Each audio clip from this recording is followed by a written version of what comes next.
Salut, bienvenue dans le troisième épisode du podcast C'est la tête de Simone. Alors aujourd'hui on va parler des thrillers, du thriller que j'ai écrit, c'est-à-dire Omaro. Alors je dis souvent que c'est un thriller parce que en fait Omaro c'est une histoire qui est assez inclassable. Et j'ai remarqué que dans le thriller, on y met un peu tout et n'importe quoi.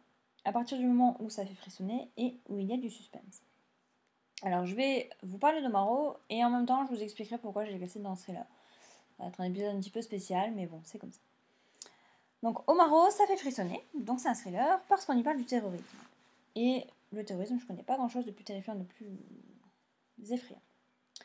Donc Omaro, c'est le nom en fait de l'organisation de lutte contre le terrorisme qui est le cœur du livre, qui est une organisation neutre, puisqu'il n'y a pas d'État derrière, mais qui est financée par une femme, Rachel Ornstein, qui est certes très très riche, mais qui a perdu ses parents dans un attentat.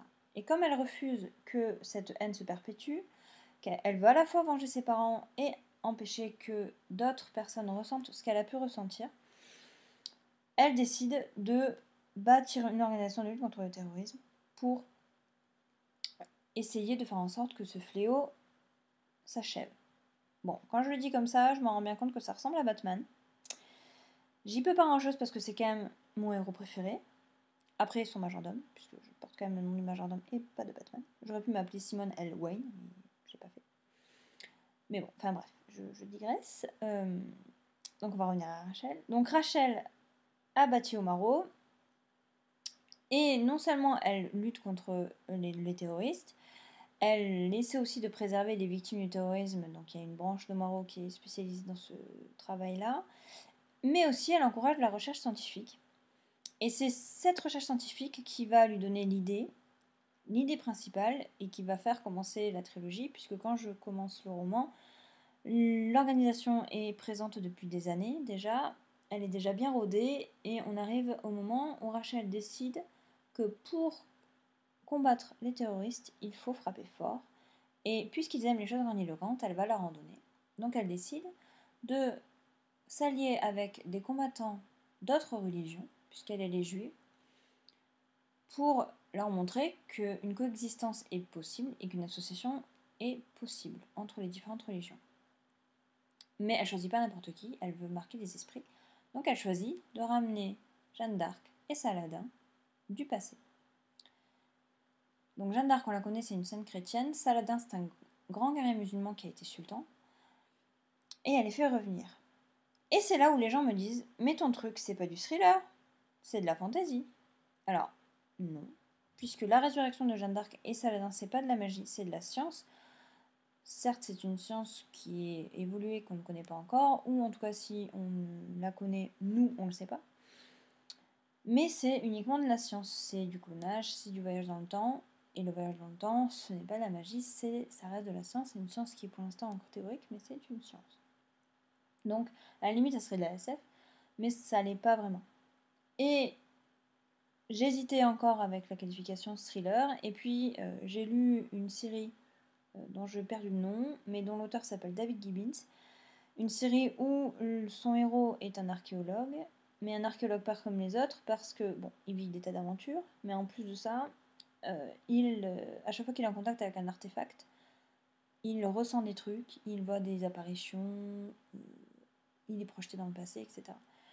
Donc, ce mysticisme-là n'a pas gêné pour la qualification en thriller, et effectivement, on frissonne, on a peur pour les personnages, etc.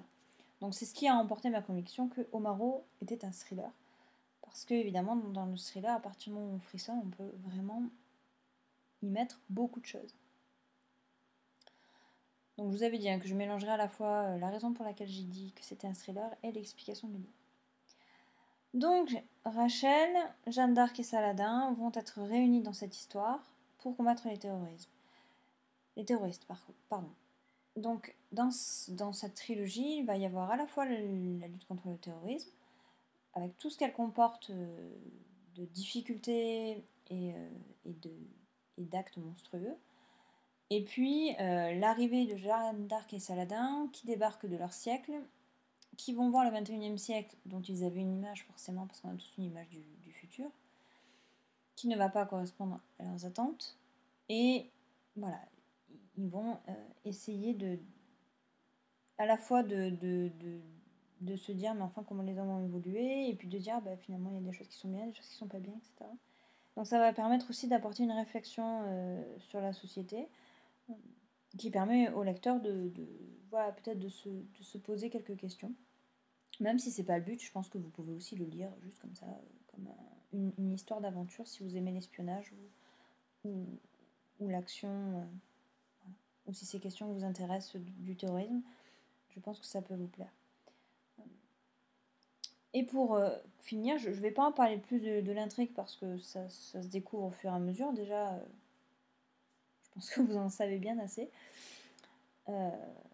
Mais comme je suis quand même historienne du droit de formation, j'ai essayé d'apporter beaucoup de réalisme. Donc, même si il y a une intrigue autour de l'organisation, autour de Marot, tous les actes et tout ce que je raconte autour, donc par exemple quand Rachel est mêlée à des manœuvres diplomatiques, quand Saladin est pris dans la guerre en Syrie, etc., toutes les actions auxquelles les agents de Marot prennent part sont des actions qui ont eu lieu, qui se sont passées. Mon action se situe en 2017, et donc tout ce dont je parle a eu lieu. Alors c'est malheureusement triste, mais du coup c'est la réalité, ce qui fait que c'est vraiment pas un roman d'imagination. C'est vraiment, à la limite, presque un roman historique, même si on est en 2020, donc il n'y a que 3 ans de recul, mais du coup ça peut plaire aussi aux amateurs de romans historiques d'ailleurs.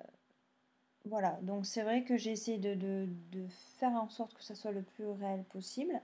Il y a aussi Jeanne d'Arc et Saladin sur lesquels j'ai fait beaucoup de recherches pour essayer de trouver qui ils étaient, comment ils auraient pu vivre et voir un petit peu leur psychologie pour évidemment qu'ils viennent et d'appréhender à la fois leur réaction et aussi leur évolution par rapport à ce qu'ils vont vivre.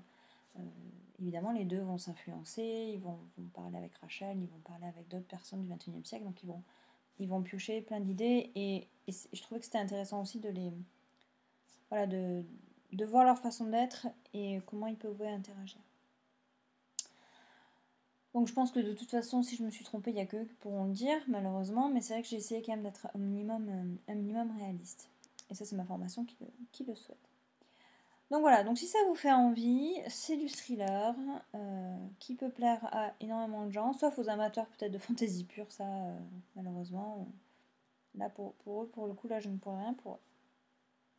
Donc si ça vous intéresse, n'hésitez pas, il y a 2 tomes qui sont parus, le 3e tome paraît en septembre.